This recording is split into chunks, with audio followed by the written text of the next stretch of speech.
옆 사람에게 말합시다. 하나님께서 당신을 사랑하십니다. 이렇게 말하겠습니다.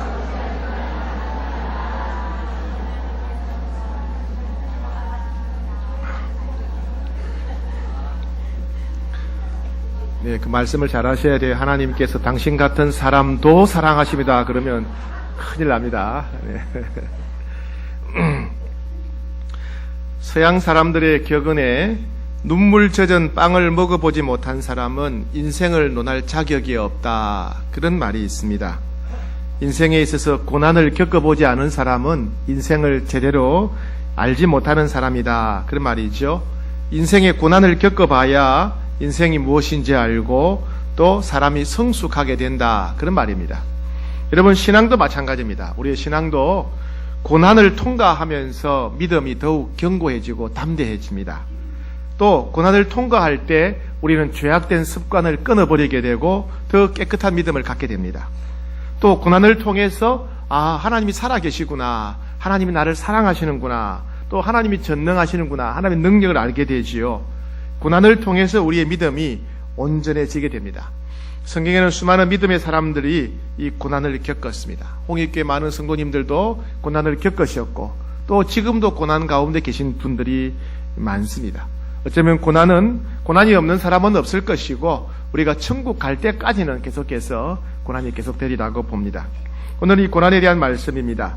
우리가 그동안 읽었던 야고보서를 살펴보면 야고보서 1장을 통해서는 믿음이 있어야 시험을 이길 수 있다, 그런 내용이었고, 야고보서 2장 1절부터 13절까지는 믿음이 있다면 다른 성도를 차별하면 안 된다. 그 다음에 2장 14절부터는 믿음은 살아있는 믿음과 죽은 믿음이 있다. 3장 1절부터 12절까지는 산 믿음을 가진 사람은 말이 달라야 된다. 3장 13절부터 18절까지는 산 믿음을 가진 사람은 행동이 달라야 된다. 지난주에 4장 1절부터 5장 6절까지는 우리 믿음이 병들 때 나타나는 4가지 증상이 있다 그랬습니다.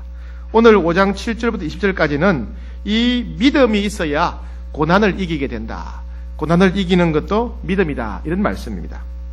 즉 오늘 말씀은 고난당하는 성도들에게 주시는 일종의 하나님의 처방전이라고 할 수 있겠습니다. 먼저 7절부터 13절까지는 믿음은 고난을 당할 때 오래 참는 거다라는 말씀입니다. 고난 당할 때 오래 참는 것이 바로 믿음이라는 겁니다. 자, 7절 말씀 같이 보겠습니다. 시작. 그러므로 형제들아, 주께서 강림하시기까지 길이 참으라. 보라, 농부가 땅에서 나는 귀한 열매를 바라고 길이 참아 이른 비와 늦은 비를 기다리나니. 네, 우리 성도님들 가운데도 고난을 겪고 있는 분들이 많지요. 예를 들면 어떤 분들은 직장을 갖고 싶은데 직장을 구하기가 어려워서 고통받는 분들이 있습니다. 또 한 달 생활비가 없어서 부채만 늘어가는 분도 있고, 어떤 분들은 살 집이 없어서 어려움을 겪는 분도 있습니다. 또 몸에 있는 질병 때문에, 병 때문에 여기저기 몸이 아파서 마음이 너무 힘들고 괴로운 분도 있고요. 또 몸이 아플 뿐 아니라 마음이 아픈 분들도 있습니다. 마음에 상처가 있으면 하루하루가 행복하지 않죠. 삶에 의욕이 없지요. 또 배우자 때문에 고통받는 분들이 있습니다. 배우자의 폭력이나 또 배우자의 무능력, 전혀 가장으로서 역할을 하지 않고 가족들에게 짐만 지우는 배우자들, 또 외도하는 배우자들도 있습니다. 또 자녀들 중에는 자녀들이 심각한 질병이 있어서 부모들의 근심이 되는 사람들도 가정도 있고, 자녀들이 가출하거나 폭력을 행하거나 나쁜 습관에 매여 있는 그런 아이들도 있습니다. 가족 간의 갈등도 심각합니다. 부부 갈등이 있거나 부모와 자녀 간의 갈등, 혹은 형제들 간의 갈등 때문에 고통받는 분들이 있습니다. 시부모님이 며느리를 무시하고 말을 함부로 하는 그런 가정도 있죠. 며느리는 남의 집의 귀한 딸입니다. 그죠? 소중한 가족이고 하녀나 종이 절대로 아닙니다. 또 반대로 며느리가, 아들이 부모를 욕하고 때려서 노인학대방지센터에서 신고가 종종 많이 들어온다고 합니다. 아마 무시당하며 살던 며느리가 시어머니가 늙고 병들면 밥을 굶기고 때리는 그런 때가 오는 것 같습니다. 참 험한 시대가 되었습니다. 이런 고난이 계속되면 어떻게 됩니까? 마치 가슴에다가 큰 바위를 올려놓은 것처럼 숨이 막힙니다. 걸레를 쥐어 짜듯이 가슴을 쥐어 짜는 것처럼 답답하고 아프지요. 입에 침이 바짝 마르고 혈관에 피도 바짝바짝 마르는 것 같습니다. 가만히 있으면 나도 모르게 눈물이 주르르 흘러내릴 때가 있지요. 밤에 잠이 오지 않고 이런 걱정 저런 걱정이 파도처럼 계속 밀려옵니다. 삶에 의욕이 없습니다. 열정이 없습니다. 마음에 힘이 없지요. 살 맛이 안 납니다. 우리는 그러면 어떻게 합니까? 울고 소리치고 한숨 쉬고 입을 뒤집어 쓰고 외치고 이 사람 저 사람에게 도움을 청하지만은 다 실망뿐이고 기대뿐이고 낙심하고 분노만 생깁니다. 잊어버리기 위해서 술을 마시기도 하고 사람들과 어울려 다니기도 하고 폭력을 행한다고 하더라도 잊혀지지가 않습니다. 의욕이 없어서 만사를 자포자기하고 정신줄을 놓아버릴 때가 있습니다. 이럴 때면 마귀가 우리에게 속삭입니다. 이렇게 살면 뭐하나 차라리 죽는 게 낫지 않을까? 차라리 목숨을 끊고 죽으면 자유롭고 편안해질 거야. 마귀가 이렇게 유혹을 하는 겁니다. 이런 유혹에 넘어가는 사람은 죽음을 택하지요. 이런 고난 가운데 있는 성도들에게 주신 말씀이 오늘 말씀입니다. 바로 뭡니까? 7절 말씀에 농부처럼 길이 참아야 된다. 오래 참아야 된다. 그런 말씀이에요. 농부는요, 씨를 뿌리고 추수할 때까지 기다릴 줄 아는 사람이에요. 씨를 뿌리고 기다릴 줄 모르는 사람은 농사를 지을 수가 없습니다. 한마디로 농부는 기다림의 사람이지요. 농부는 기다림의 사람이에요. 씨를 뿌리고 난 다음에 기다리지요. 그것처럼 기다려야 된다. 고난 중에 있는 성도들아, 고통 가운데 성도들아, 기다려야 된다. 농부가 기다리는 것처럼 기다려야 된다는 겁니다. 뭘 기다립니까? 9절 말씀입니다. 8절 시작. 너희도 길이 참고 마음을 굳건하게 하라. 주의 강림이 가까우니라. 주님의 강림이 가까우니까 참아야 된다 이 말씀입니다. 주님의 강림은 1차적으로는 재림이겠지만은 또 우리 근본적으로 뭐냐면 주님이 응답하실 때, 주님이 응답하실 때가 가까우니까 참고 기다려야 된다. 주님이 약속대로 역사하실 때가 가까우니까 참고 기다려야 된다. 하나님이 분명히 도와주실 거니까 도와주실 때까지 힘들어도 참고 기다려야 된다. 농부가 추수를 바라보고 열매를 바라보고 참고 기다리듯이 성도는 기도한 후에 하나님이 도우실 때, 역사하실 때까지 참고 기다려야 된다는 것입니다. 농부는 열매가 있기 때문에 참을 가치가 있는 거예요. 성도는 하나님이 응답하시기 때문에, 하나님이 반드시 역사하시기 때문에 참을 가치가 있고 인내할 가치가 있다는 겁니다. 인내하라는 말씀이죠. 네. 자, 그 다음에 9절 말씀입니다. 시작. 형제들아, 서로 원망하지 말라. 그리하여야 심판을 면하리라. 보라, 심판주가 문 밖에서 계시니라. 고난중에 있는 성도들은 원망하지 말아야 된다. 그런 말씀이에요. 왜요? 고난이 찾아오면 우리가 원망하기가 쉬워요. 남편을 원망하고, 아내를 원망하고, 부모를 원망하고, 동료를 원망하고, 사장을 원망하고, 거래처를 원망하고, 때로는 사랑방 식구를 원망하고, 때로는 목회자를 원망하고, 저도 원망 많이 듣습니다. 원망하고, 예.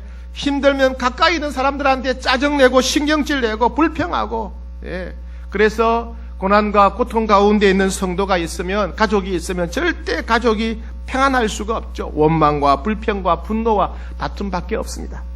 나중에는 자기 자신을 원망합니다. 나는 왜 이렇게 바보같이 살았을까? 나는 왜 이렇게 머저리같이 살았을까? 나는 왜 이렇게 지지리도 못났을까? 나는 차라리 태어나지 않았으면 좋았을 텐데. 자기를 원망합니다.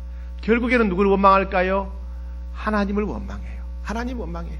하나님이 살아계시면 이럴 수가 있느냐? 하나님이 어째 내게 이럴 수가 있느냐? 하나님이 그렇게 성경에 말씀하셨는데 왜 안 도와주시느냐?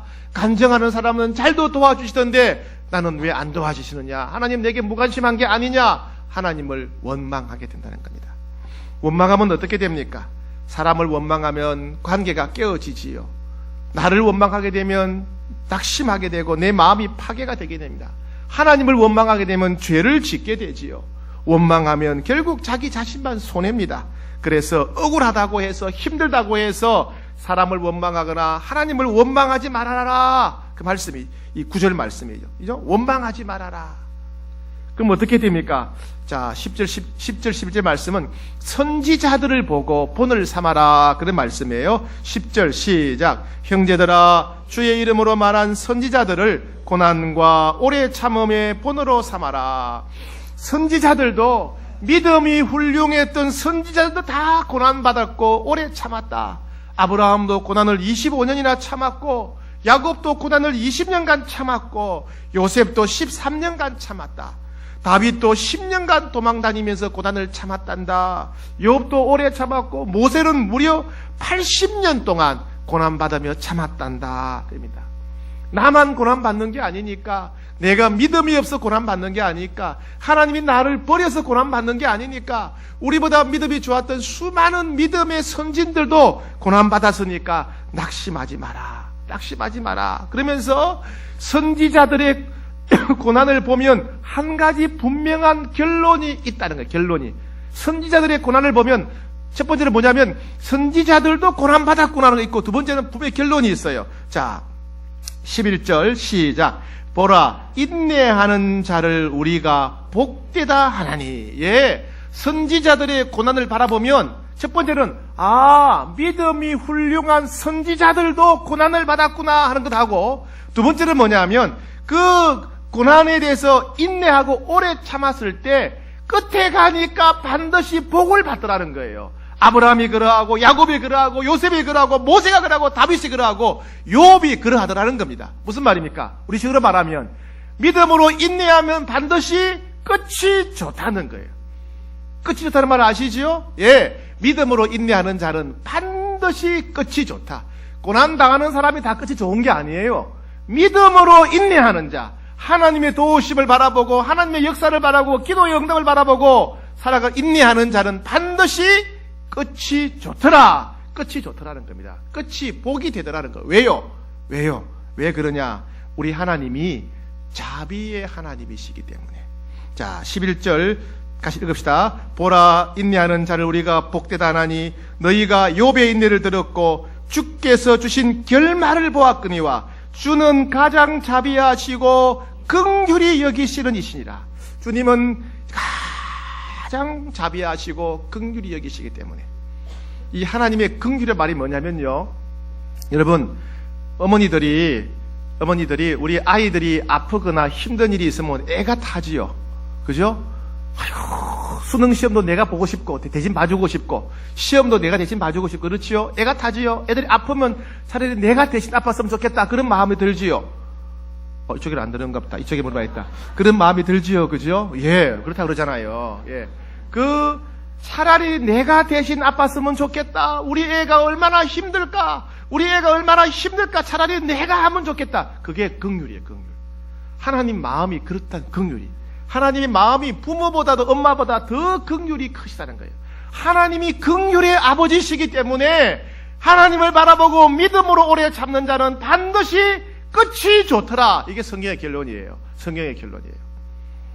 여러분, 우리가 뭔가 대단하게 할 수 있어서가 아니라, 고난 자체가 좋아서가 아니라, 우리 하나님이 긍휼의 하나님이시기 때문에, 우리를 불쌍히 여기시는 하나님이시기 때문에, 엄마보다 아들을 생각하는 엄마보다 더 긍휼이 많은 하나님이시기 때문에 하나님을 신뢰하고 약속 믿고 오래 참는 자에게는 반드시 끝이 좋다, 이 말입니다. 아멘.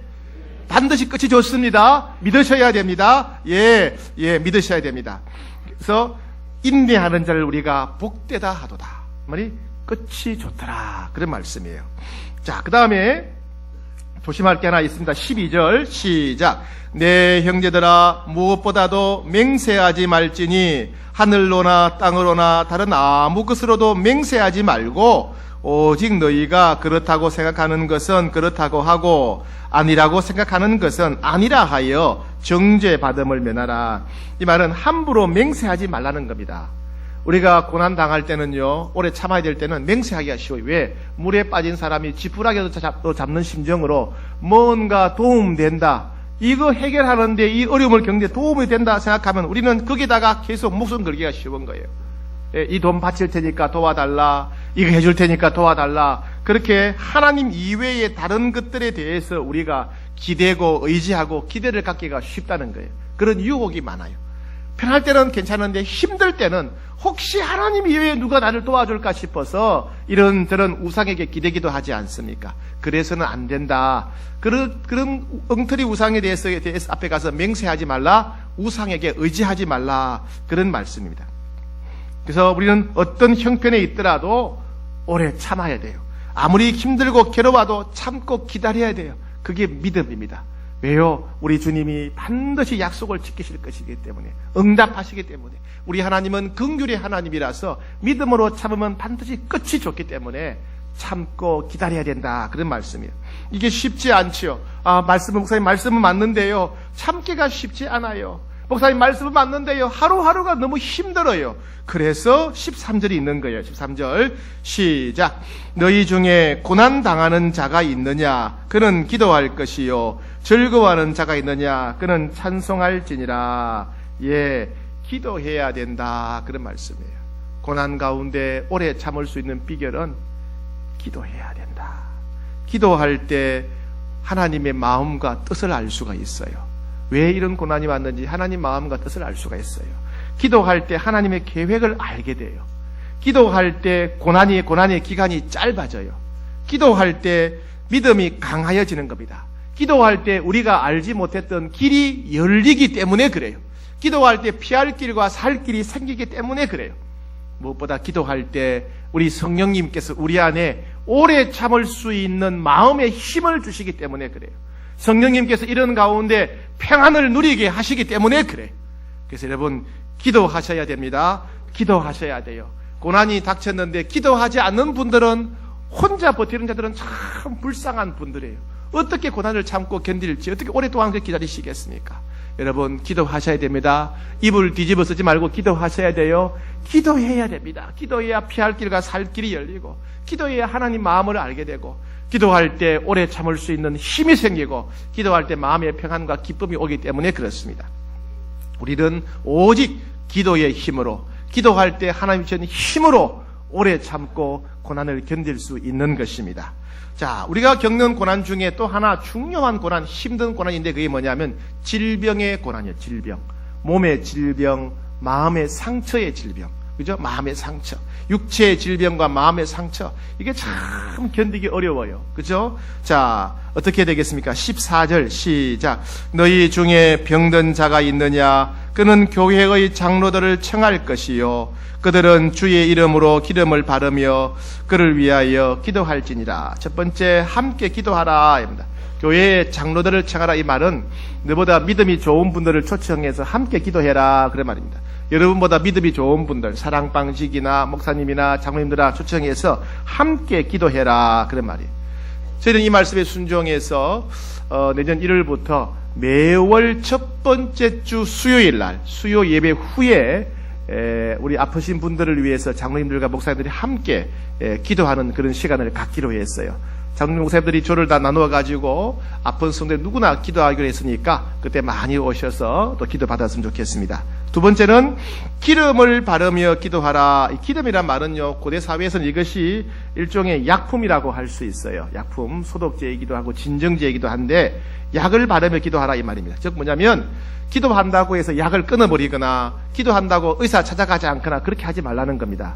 하나님은 약품도 사용하시고 의사도 사용합니다. 그죠? 그래서 약도 먹고 의사도 찾아가고 하면서 기도해라, 그런 말입니다. 그 다음에 15절이 중요해요. 15절 시작. 믿음의 기도는 병든 자를 구원하리니 주께서 그를 일으키시리라. 누가 일으킨다고요? 주께서 일으키신다. 예수님께서 일으키신다는 거예요. 예수님의 이름으로 기도하는 게 중요하다는 얘기예요. 내 이름으로 기도하는 게 중요한 게 아니고 오래 기도하는 게 중요한 게 아니에요. 큰 소리로 기도하는 게 중요한 게 아니에요. 요란하게 기도하는 게 중요한 게 아니라 예수님의 이름으로 기도하는 게 중요해요. 왜요? 우리가 소리를 크게 지른다고 병이 낫는 게 아니에요. 우리가 간절히 오랫동안 기도한다고 병이 낫는 게 아니에요. 예수님의 이름의 권세와 능력이기 때문에 예수님의 이름으로 기도할 때 병이 낫고 예수님의 이름으로 명령할 때 귀신이 떠나가는 겁니다. 여러분, 우리나라에 이런 제도가 있죠. 대통령 특별 사면이라는 게 있어요. 중죄를 지은 사람도 대통령이 당신 무죄야 나가시오 그럼 나한테 보내는 거예요. 그런데 그걸 보고 사근 동사무소 동장이 당신 나오셔도 되겠습니까? 안 되는 거예요. 그죠? 예, 성동구청장이 서울시장이 장관이 가가지고 당신 나가시오. 아무리 말해도 아무리 오랫동안 말해도 못 나가는 거예요. 대통령이 말이 안 나가요. 왜? 대통령에는 그런 권세와 능력이 있는 거예요. 마찬가지로 예수 그리스도의 이름에는 권세와 능력이 있어요. 예수 그리스도의 이름으로 기도할 때 병이 낫고, 예수 그리스도의 이름으로 명령하고 선포할 때 악한 영이 떠나가고 병이 치료되는 것입니다. 얼마나 오래 기도하냐, 얼마나 큰 소리를 하냐, 이게 중요한 게 아니라는 얘기입니다. 그죠? 우리는 그 믿음이 있어야 돼요. 예수님의 이름으로 기도하면 병이 낫구나. 예수님의 이름으로 명령하고 선포하면 악한 영이 떠나가는구나. 그 믿음이 있어야 돼요. 예수 이름으로 하는 기도는요, 혼자 말이 아니라 믿음의 고백입니다. 예수의 이름으로 하는 기도는요, 입술만의 고백이 아니라 믿음의 행동이지요. 믿음의 명령입니다. 명령. 예수 그리스도의 이름으로 하는 말은 믿음의 명령이고 믿음의 선포입니다. 따라서 예수 그리스도의 이름으로 하는 기도에는 반드시 역사가 나타나기 마련이라는 거예요. 나는 아무것도 아니지만은 예수님의 이름에 그런 권세가 있는 겁니다. 박근혜는 아무것도 아니지만은 대통령의 이름에 권세가 있더라. 권세가. 그죠? 그 이름을 우리에게 주신 것입니다. 그 이름으로 기도하셔야 됩니다. 그 다음에 16절 시작. 믿음의 기도는 병든 자를 구원하리니 주께서 그를 일으키시리라. 예. 그 다음에 혹시 죄를 범하였을지라도 사하심을 받으리라. 16절 시작. 그러므로 너희 죄를 서로 고백하며 병이 낫기를 위하여 서로 기도하라. 죄를 고백해야 된다, 이 말입니다. 죄는 장애물이에요. 하나님의 역사의 장애물입니다. 죄는 성령의 치유의 장애물이에요. 여러분 여호수아 7장에 보면 재밌는 게 나옵니다. 그때 이스라엘 백성들은 백전백승했어요. 가는 곳마다 승리했습니다. 그런데 이상하게 아이 성이라고 조그마한 성이 하나 있는데 그 성을 정복하지 못하고 계속 지는 겁니다.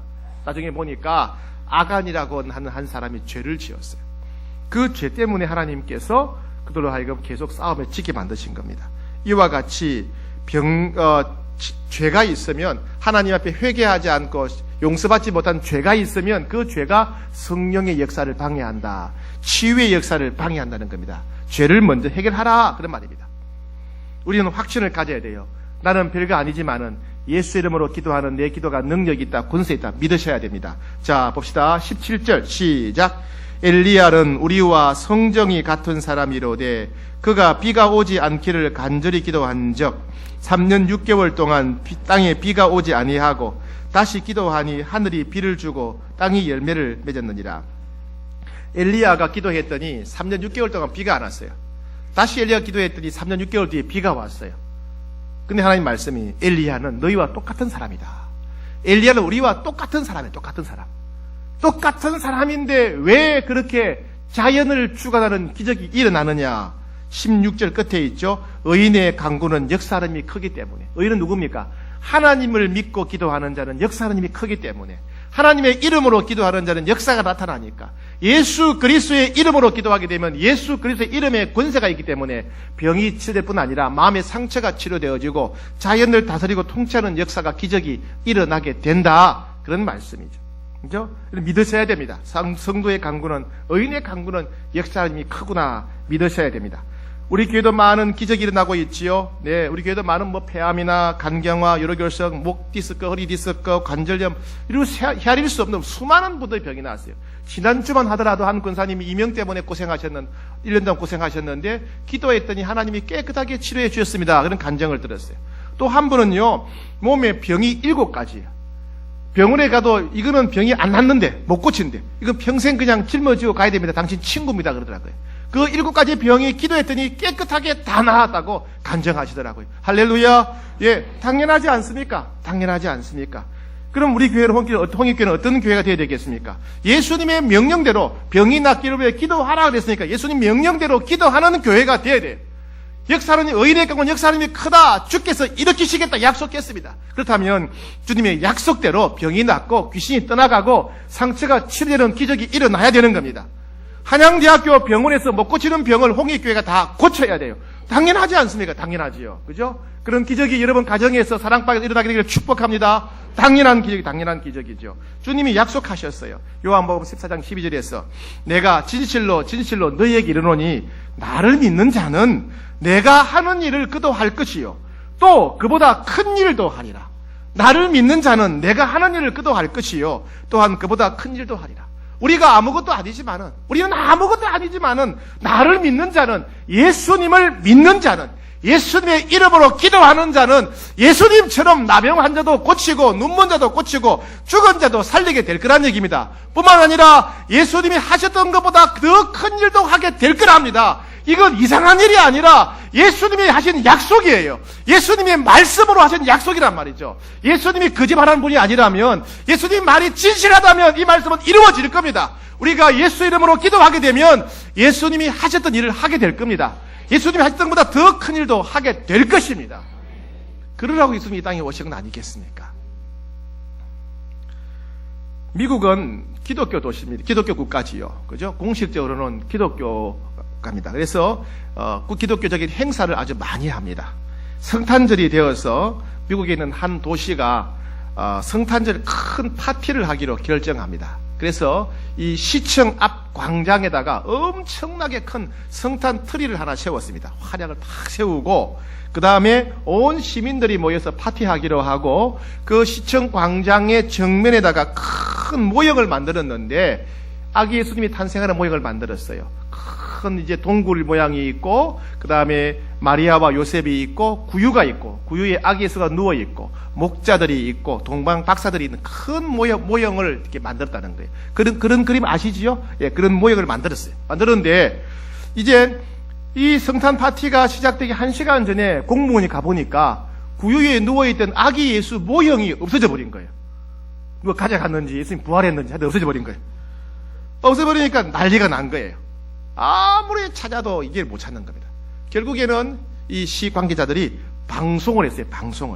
방송으로 라디오 방송으로 시민 여러분, 성탄 파티가 30분이나 지났습니다. 잃어버린 아기를 찾습니다. 누구든지 아기 예수를 가지고 계시거나 혹은 있는 곳을 알고 계신 분은 즉시 시청에 신고해 주시기 바랍니다.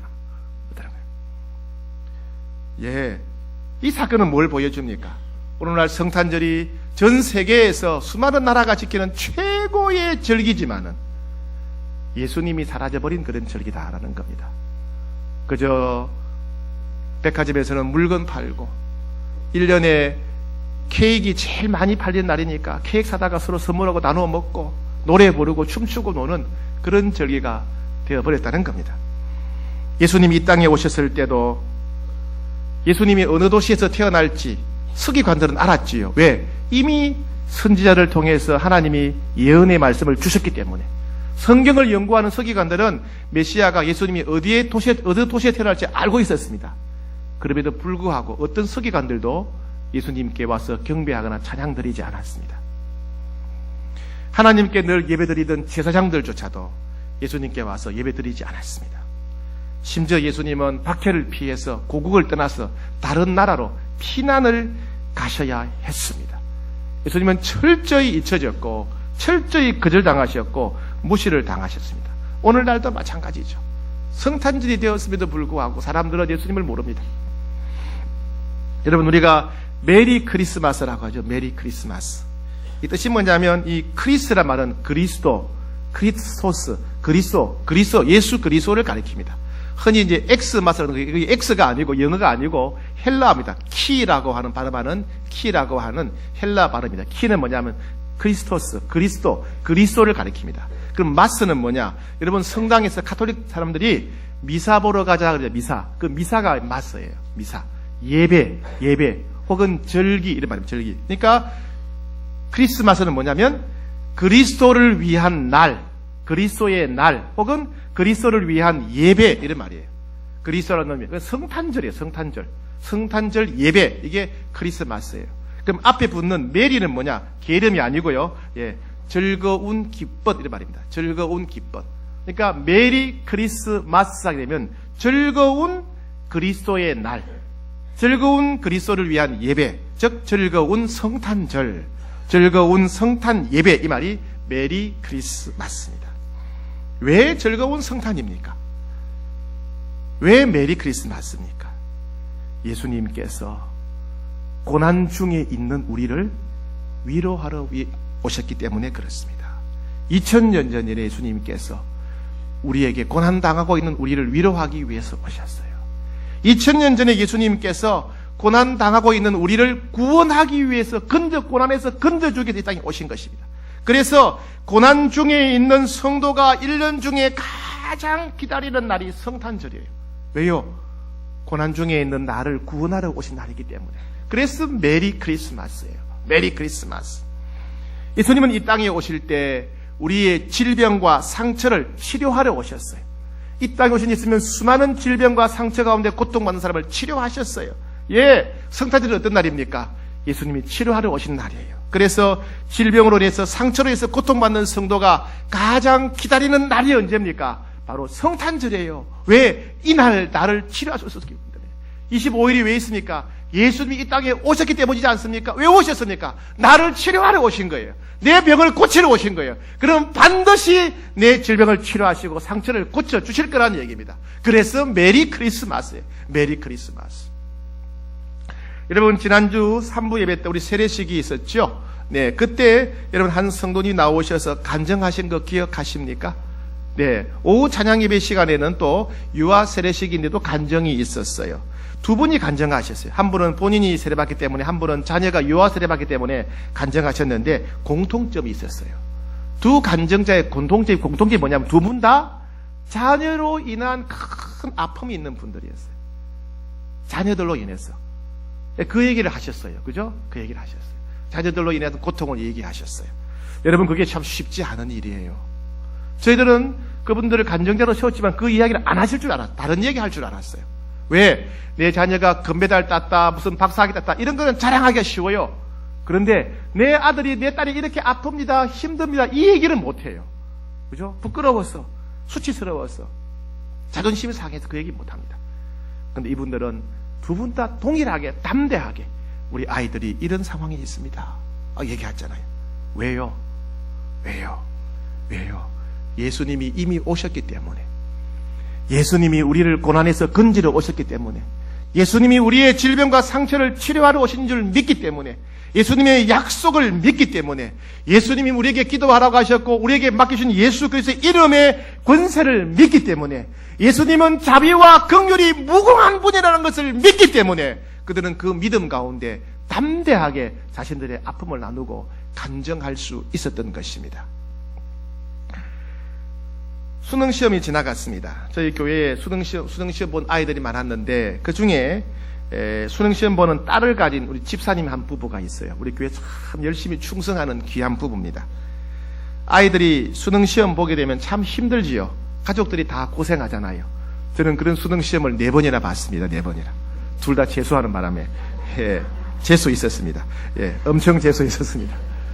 아이들이 시험을 보면 다 TV 끄고 그 아이들의 심기를 살피죠. 화났는가 보다, 불편한가 보다 심기 살피고 조심하지요. 수능시험이 가까우면 아이들도 힘들고 가족들도 힘듭니다. 수능시험 보는 날 얼마나 힘듭니까? 얼마나 힘드니까. 부모는 부모대로 기도하고 매달리고 부르짖고 난리죠. 그런데 이 아이가, 그 딸아이가 얼마나 수능 보는 날 긴장을 했는지 수능시험 보는 현장에서 위경련이 일어난 거예요. 위를 집어 뜯는 것처럼, 위를 손으로 잡고 집어 뜯는 것처럼 끔찍한 고통이 생긴 거예요. 그러니까 애가 막 울고 막 난리가 난 겁니다. 막 난리가 났죠. 너무 괴로워하고 너무 힘들어하니까 그 시험 감독하던 선생님이 너무 딱해서 같이 울더라는 거예요. 수능시험 감독하는 선생님이 같이 울면서 어떡하냐. 그러면서 나중에 도저히 고통이 끊이지 않으니까 얘야, 이번 수능시험 안 되겠다, 집에 가라. 수능시험 감독이 애 보고 학생 보고 집에 가라는 거예요. 왜? 너무 아프니까. 너무 아파하니까. 근데 얘가 그냥 막 이를 깍물고 버티고 그냥 시험 마지막 시간에 마친 겁니다. 나오면서 통곡을 했겠죠. 뭘 기대할 수 있겠습니까? 위경련 때문에 너무 고통스러워서 이름만 겨우 쓰고 나왔는데, 자기 이름만 겨우 쓰고 나오는데 점수가 나오겠습니까? 그러니 올해 대학 진학은 완전히 물 건너간 상황이었어요. 얼마나 힘들었겠어요. 문제는 부모님이에요. 부모님. 이분들은 나름대로 교회에 충성했는데, 새벽으로 밤으로 하나님께 매달렸는데 하나님이 약속의 말씀을 주셨다고 확신까지 했는데, 하나님이 이게 뭡니까? 우리가 그렇게 충성했는데 왜 이런 결과를 줍니까? 시험이나 보게 하시든지 이게 뭡니까? 그 아픈 아이 하나 치료 못 해줍니까? 약속의 말씀은 무엇입니까? 기도한다면 도와준다면서요. 병도 고쳐준다면서요. 얼마나 보고 마음이 아팠겠어요. 그리고 교회 와서 예배를 드리는데 예배 때 무슨 기쁨이 있고 즐거움이 있었겠습니까? 내가 뭐 하고 있나? 맡은 일을 봉사하고 충성하는데 그 일을 할 때 무슨 즐거움이 있겠어요? 너무나 힘든 시간을 보냈어요. 그 이후에. 제 아내가 그 가정의 이야기를 제게 와서 하는데 아내가 이 얘기를 하면서 울어요. 또 우는 거야. 막 그 생각하면서 아내가 계속 우는 거예요. 불쌍하다고. 안 됐다고. 하나님 왜 이러시는지 모르겠다고. 막 울어요. 너무 속상했습니다.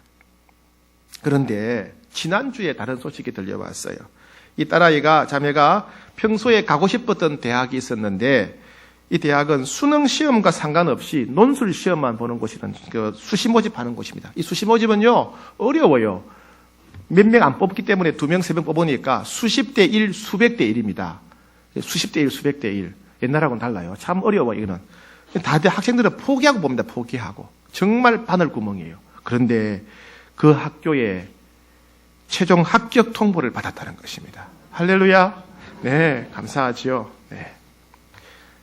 우리 주님은요, 고난당하는 우리와 함께하는 주님이세요. 우리를 위로하는 주님이시고, 우리를 위로하기 이 땅에 오셨고, 그 고난에서 우리를 건지기 위해서 오셨습니다. 우리의 기도에 응답하기 위해서 이 땅에 오신 것입니다. 우리를 도와주기 위해서 오신 것이에요. 우리를 치료하기 위해서 오신 것입니다. 그래서 메리 크리스마스예요. 메리 크리스마스. 찬송가 115장 기쁘다 구주 오셨네. 기쁘다 구주 오셨네. 온 세상 맞아라. 왜 기쁩니까? 왜 기쁘게 맞아야 됩니까? 예수님이 나를 위로하기 위해서 오셨기 때문에, 예수님이 나를 고난에서 구원하기 위해서 이미 오셨기 때문에, 예수님께서 내 병과 상처를 치료하기 위해서 이 땅에 오셨기 때문에 기쁘다 기쁘다 구주 오셨네. 메리 크리스마스라는 겁니다. 성탄절을 맞아서 예수님이 이미 오셨다는 사실을 확신하시고 그 예수님이 우리를 위로하시고 우리를 치료하시고 응답했다는 사실을 굳게 확신하는, 그래서 메리 크리스마스라고 크게 외치는 여러분 되기를 축복합니다. 찬양